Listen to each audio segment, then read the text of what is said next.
வணக்கம் வீவர்ஸ்.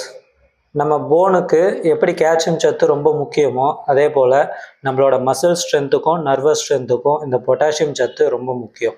இந்த பொட்டாசியம் சத்து நம்ம ஒரு நாளைக்கு 4700 மில்லிகிராம் தேவை. இது நம்ம சாப்பிடக்கூடிய உணவுலேருந்தே நம்ம பெற முடியும். அது எப்படின்றத இந்த வீடியோவில் பார்க்கலாம். இந்த வீடியோவில் நம்ம பொட்டாசியம் சத்து குறைஞ்சா என்னென்ன பிரச்சனைகள் வரும், நம்ம மசிலுக்கும் நர்வஸ் ஸ்ட்ரென்த்துக்கும் இந்த பொட்டாசியம் சத்து எப்படி பயன்படுது, வேறு என்னென்ன ப்ராப்ளம் இந்த பொட்டாசியம் சத்து குறைஞ்சா இருக்கும், பொட்டாசியம் சத்து எந்தெந்த உணவில் அதிகமாக இருக்குது அப்படிங்கிறத இந்த வீடியோவில் டீட்டெயிலாக பார்க்கலாம். இந்த வீடியோ ஸ்கிப் பண்ணாமல் ஃபுல்லாக பாருங்கள். ஃபஸ்ட்டு இந்த பொட்டாசியத்தோட ஃபங்க்ஷன் என்ன அப்படிங்கிறத பார்க்கலாம்.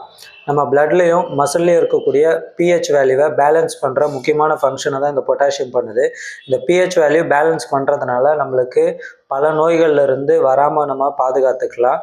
இந்த பிஹெச் பேலன்ஸ் மிஸ் ஆகும்போது தான் நம்மளுக்கு பல நோய்கள் வருது, நம்மளோட இம்யூன் சிஸ்டமும் டவுன் ஆகுது. அடுத்து இந்த பொட்டாசியம் நம்மளோட மசில் ஸ்ட்ரென்தன் பண்ணுறதுக்கு யூஸ் ஆகுது. நம்ம ஹார்ட் மசில்லேருந்து எல்லா மசிலையும் ஸ்ட்ரென்தன் பண்ணுறதுக்கு இந்த பொட்டாசியம் சத்து ரொம்ப முக்கியம். இப்போ நம்மளோட பாடி ஒரு ஃபங்க்ஷன் நடக்கணும் அப்படின்னா அதுக்கு பிரெயின் ஆர்டர் கொடுக்கணும், இது இப்படி செய்யணும் அப்படின்ட்டு. அது எது மூலயமா கொடுக்கணும்னா நர்வஸ் சிஸ்டம் மூலயமா தான் அந்த ஆர்டர் பாஸ் பண்ணணும். இந்த நர்வஸ் சிஸ்டத்தை ஸ்ட்ரென்தன் பண்ணுற வேலையை இந்த பொட்டாசியம் சத்து பண்ணுது.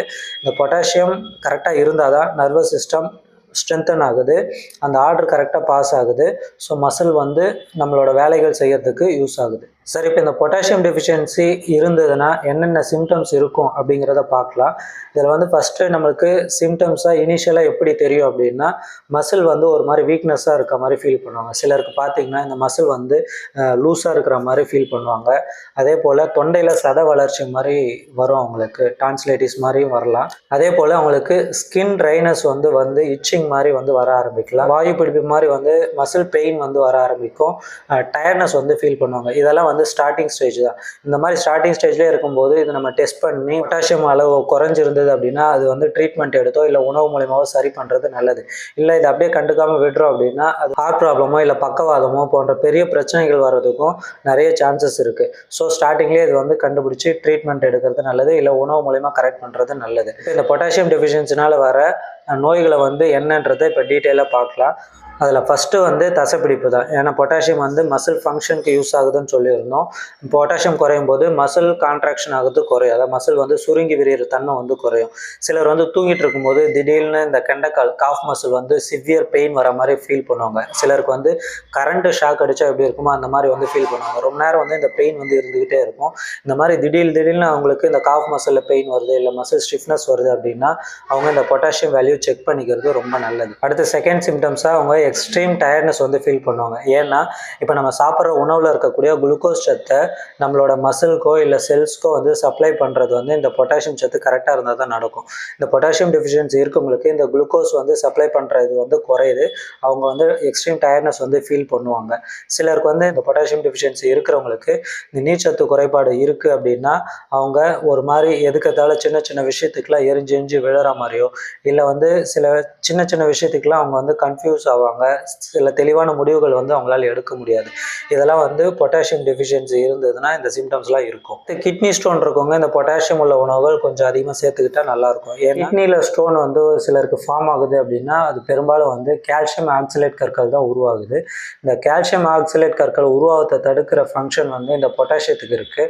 ஸோ திரும்ப திரும்ப ஸ்டோன் பிரச்சனை வரவங்க, ஸ்டோன் பிரச்சனை வருமோன்ற பயப்படுறவங்க, ஸ்டோன் பிரச்சனை வராமல் தடுக்கணும்னு நினைக்கிறவங்க இந்த பொட்டாசியம் சத்து உணவுகள் அதிகமாக எடுத்துக்கிறதுனால அவங்க இந்த கிட்னி ஸ்டோன் வராமையே தடுக்கப்படுது. திரும்ப திரும்ப வரவங்களுக்கும் இது திரும்ப வராமல் இருக்கிறதுக்காகவும் இந்த பொட்டாசியம் சத்து உணவுகளை கொஞ்சம் அதிகமாக சேர்த்துக்கலாம். அடுத்து நெக்ஸ்ட்டு நம்மளோட ஹார்ட்டோட ஃபங்க்ஷனுக்கு இந்த பொட்டாசியம் சத்து ரொம்ப முக்கியம். ஏன்னா இப்போ நம்ம ஹார்ட்டோட மசில் ஸ்ட்ரென்தன் பண்ணுறதுக்கு இந்த பொட்டாசியம் சத்து ரொம்ப யூஸ் ஆகுது. இது மட்டும் இல்லாமல் இந்த பொட்டாசியம் அளவு குறையும் போது நம்மளோட ஹார்ட் மசில் வீக் ஆகுது, பிளட் சர்க்குலேஷன் குறையுது. ஃபஸ்ட்டு ஸ்டார்டிங்கில் அவங்களுக்கு பால்பிட்டேஷன் மாதிரி ஃபீல் ஆகும். அதுக்கு அடுத்த ஸ்டேஜாக அவங்களுக்கு இந்த செஸ்ட் பெயினோ இல்லை ஸ்வெட்டிங்கோ வர ஆரம்பித்து அவங்களுக்கு ஹார்ட் ப்ராப்ளத்தில் இருந்து விட்டுரும். ஸோ இந்த மாதிரி ஹார்ட் பிரச்சனை இருக்கவங்களுக்கு இந்த பொட்டாசியம் சத்து உணவுகளை கொஞ்சம் எடுத்துக்கிறது நல்லது. அடுத்து பிரெயினோட ஃபங்க்ஷனுக்கும் இந்த பொட்டாசியம் சத்து ரொம்ப முக்கியம். பிரெயின் வந்து சரியாக ஃபங்க்ஷன் ஆகிறதுக்கு இந்த பொட்டாசியம் சத்து அதிகமாக நம்ம வந்து உணவில் எடுத்துக்கலாம். இந்த பொட்டாசியம் சத்து குறையிறதுனால பிரெயினுக்கு போகிற பிளட் சர்க்குலேஷன் குறையும். அதனால் வந்து எமிப்ளீஜியா, அல்சைமர் டிசீஸ் இந்த மாதிரி பிரெயின் சம்மந்தப்பட்ட நோய்கள் வந்து அதிகமாக வரும். இந்த பக்கவாதம் இருக்கிறவங்க, பக்கவாதம் வராமல் தடுக்கணும்னு நினைக்கிறவங்களும் இந்த பொட்டாசியம் சத்து உள்ள உணவுகளை அதிகமாக உணவில் சேர்த்துக்கலாம். அடுத்து நரம்பு மண்டலத்தை ஸ்ட்ரென்தன் பண்ணுறதுக்கும் இந்த பொட்டாசியம் சத்து யூஸ் ஆகுது. ஸோ நர்வஸ் ப்ராப்ளம் இருக்கிறவங்க, சின்ன சின்ன விஷயத்துக்கெலாம் கோவப்படுறவங்க, கை கால் நடுக்கம் இருக்கிறவங்க, நரம்பு தளர்ச்சி இருக்கிறவங்க, இவங்கெல்லாம் வந்து இந்த பொட்டாசியம் சத்து உள்ள உணவுகளை அதிகமாக எடுத்துக்கிறதுனால இந்த நரம்பு பாதிக்கிறதுலேருந்து விடுபடலாம். இப்போ இந்த பொட்டாசியம் எந்தெந்த உணவுகளில் அதிகமாக இருக்குன்றதை பார்க்கலாம். வாழைப்பழம், இளநீர், கீரைகளில் எல்லா கீரையிலையுமே வந்து இந்த பொட்டாசியம் சத்து அதிகமாக இருக்குது. அதே மாதிரி மொச்சை வகைகள்லையும் இந்த பொட்டாசியம் சத்து அதிகமாக இருக்குது. உருளைக்கிழங்கு, சேனைக்கிழங்கு, ட்ரை ஃப்ரூட்ஸு, பேரிச்சம்பழம் இந்த மாதிரி ஃப்ரூட்ஸ்லேயும் வந்து அதிகமாக இருக்குது. விட்டமின் சி இருக்கிற ஆரஞ்சு, அன்னாச்சி பழத்துலேயும் இந்த பொட்டாசியம் சத்து அதிகமாக இருக்குது. மஷ்ரூம், காளான் சொல்லக்கூடியதுலேயும் நம்ம இந்த பொட்டாசியம் சத்து அதிகமாக இருக்குது. கீரைகளில் இந்த பொட்டாசியம் சத்து அதிகமாக இருக்குன்னு சொன்னோம். குறிப்பாக இந்த பசலைக்கீரை, கொத்தமல்லி இதுலேயும் வந்து நம்ம பொட்டாசியம் சத்து அதிகமாக இருக்குது. நான்வெஜ்ஜுன்னு பார்த்தீங்கன்னா இந்த பன்றி இறைச்சின்னு சொல்லுவோம், அதில் வந்து இந்த பொட்டாசியம் சத்து அதிகமாக இருக்குது. இந்த பொட்டாசியம் சத்து குறைவாக இருக்கிறவங்க இந்த உணவுகளை அதிகமாக சேர்த்துக்கோங்க. கிட்னியில் வந்து சிறுநீரக செயலிழப்பு, சிகேடின்னு சொல்லுவோம், கிரானிக் கிட்னி டிசீஸ், இவங்க மட்டும் இந்த பொட்டாசியம் சத்து உணவுகளை அவாய்ட் பண்ணுறது நல்லது. ஏன்னா ஆல்ரெடி அவங்களுக்கு இந்த பொட்டாசியம் சத்து உடம்புல அதிகமாக இருக்கும். அவங்க இந்த பொட்டாசியம் சத்து உணவுகளை அவாய்ட் பண்ணுறது பெட்டர். அவங்க டாக்டரை கன்சல்ட் பண்ணி கரெக்டான ட்ரீட்மெண்ட்டை எடுத்துக்கோங்க. வேறு ஏதாவது டவுட் இருந்தால் கீழே இருக்க கமெண்ட் செக்ஷனில் கேளுங்க. இந்த வீடியோ வந்து உங்கள் ஃப்ரெண்ட்ஸ்க்கும் ஷேர் பண்ணுங்கள். மறக்காமல் நம்ம சேனல் சப்ஸ்கிரைப் பண்ணுங்கள். தேங்க்யூ.